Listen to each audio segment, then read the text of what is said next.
Alright, so today we're going to be talking about the Soviet invasion of Afghanistan in 1979. But first, we got to understand why Afghanistan. Now, Afghanistan held long strategic importance way before 1979. Alright, so from the early 19th century onwards, Afghanistan became a geopolitical pawn in what became known as the Great Game between the empires of Tsarist Russia and Great Britain. Fearful that Tsarist Russia's expansion into Central Asia would bring it very close, a little too close to the borders of British India, their imperial crown jewel, their magnum opus, their crown that the British Empire would never set on, Britain fought 3 wars in Afghanistan to maintain a buffer against Russian encroachment in what is now modern day Pakistan. Neither the Russian Revolution of 1917 nor the end of British colonial rule in British India, or, well, what is India and Pakistan and Bangladesh and everything like that, altered Afghanistan's geopolitical significance. In 1919 alone, the year Afghans won independence to conduct their own foreign policy from Britain, the Soviet Union became the first country to establish diplomatic relations with Afghanistan, which in turn was one of the first to formally recognize the Bolshevik government and the first Muslim country as well. Yeah. Over subsequent decades, the USSR offered both economic and even military aid to a neutral Afghanistan. When the British Empire declined after World War II, and the United States of America emerged as a dominant world power, even a superpower some might say, Afghanistan remained in the Cold War front lines and would actually be one of the last Cold War proxy wars of the Cold War.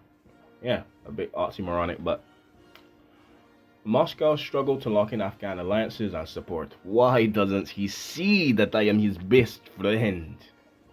In 1973, Afghanistan's last king was ousted in a coup by his cousin and brother-in-law, Mohammed Daoud Khan, who proceeded to establish a republic. The USSR welcomed this shift to the left, but their delight soon faded as the authoritarian Daoud Khan refused to be a Soviet puppet. During a private 1977 meeting, he told Soviet leader Leonid Brezhnev he would continue to employ foreign experts from countries beyond the USSR. Afghanistan shall remain poor if necessary, but free in its acts and decisions, of course. Unsurprisingly, Soviet leaders disapprove of this nationalism. In 1978, the Communist People's Democratic Party of Afghanistan, or the PDPA, overthrew Daoud Khan in what became known as the Sada Revolution. Daoud Khan and his 18-member family died like Tsar Nicholas in 1917. Now, despite Afghanistan's nominally communist leadership, Soviet leaders still couldn't relax. The new PDPA regime divided and unstable between the Parchams and the Khaliks, and basically the Parchams are a more love-making, slowly get them into it, intimacy, wine and dine the Afghan people into starting socialism. The Khaliks were rough, hard, one day, one night, no lube, balls deep, ready to do Marxism, ready to do Leninism, ready to do Trotskyism, ready to do Stalinism, ready to do Khrushchevism. They were ready to start a Marxist government. So the Khaliks kind of won out on that power struggle and went downhill from there. They were also faced with fierce cultural resistance from conservatives and religious leaders like imams, and opposition throughout much of the Afghan countryside to the communists as well, especially with the radical agrarian reform, which kind of abolished a form of indentured debt servitude, which a lot of a lot of rich Afghans did not like. So yeah, they did that, and they also give plots of land to people. Like they just didn't know how to split up the land, and Afghanistan is a very rocky, arid land, so it was very weird to give everybody a good plot of land as well. So in the fall of 1979, the revolutionary Habibullah Amin orchestrated an internal PDPA coup that killed the party's first leader and ushered in a brief but brutal regime. National unrest soared, and Moscow hand-wringing intensified as, yeah, they're starting to get a bit rough, even for 1917 Bolshevism. This is getting a bit too much. We got to do something about this. Moscow feared growing US involvement as well. So Afghanistan's chaos alarmed Soviet leadership primarily because it increased the odds that Afghan leaders might turn to the United States for help. top Politburo members warned Brezhnev in the late October of 1979 that Amin sought to pursue a more balanced policy with the West, and that the United States were detecting the possibility of a change in the political line of Afghanistan. Only weeks later, KGB head Yuri Andropov, the one that would croak after a year, joined the USSR's Foreign Minister Andrei Gromyko and its Defense Minister Dmitry Ustinov in sounding the alarms to Brezhnev.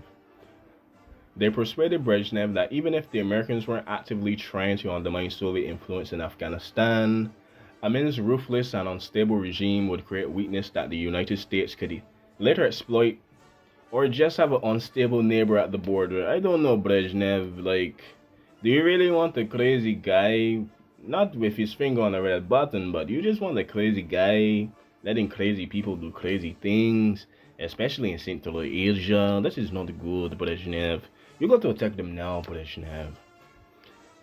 Moscow, they argued, and then they finally agreed Moscow would have to act. The Soviets also upheld the Brezhnev Doctrine for a guy that is gonna die next year. Spoilers alert for any Soviet Union fans, but yeah, he dies in 1980. So those warnings likely fell on receptive and very obvious ears. A decade earlier, in 1968, Brezhnev introduced a new dogma or doctrine. All socialists, Moscow-friendly communist regimes, had a responsibility to uphold others, using military force if necessary. The Brezhnev Doctrine was a response to the Prague Spring, a brief period of liberalization under the leadership of Czechoslovakia's new leader, Alexander Dubček. Even Dubček's modest steps away from hardcore communism and Stalinism offered reason enough for the Soviets to invade Czechoslovakia in 1968, to abdicate him and replace him with Gustav Huska. In 1979, it was also the same thing. By 1979, Afghanistan, a faltering, once-friendly regime, kind of gone cocoa for crazy puffs, provided another chance for the USSR to militarily enforce the Brezhnev Doctrine. Failing to act, leaders realized might call into question the Soviet willingness to uphold other regimes on its side of the so-called Iron Curtain, the physical and even ideological border dividing the USSR from the rest of Europe, or the West, after World War II. And last but not least, where there's war, there's ethnicity and religion. Afghanistan might exacerbate the USSR's nationality problem. While propaganda portrays Soviet life as a happy, multi-ethnic melting pot where different traditions, ideas, peoples, and even religions thrive within the context of a national unity and national identity, the reality for some groups involved purges, deportations, and labor camps, and even getting sent to the Anastar Zoo in Kazakhstan, and obviously getting banished to Central Asia.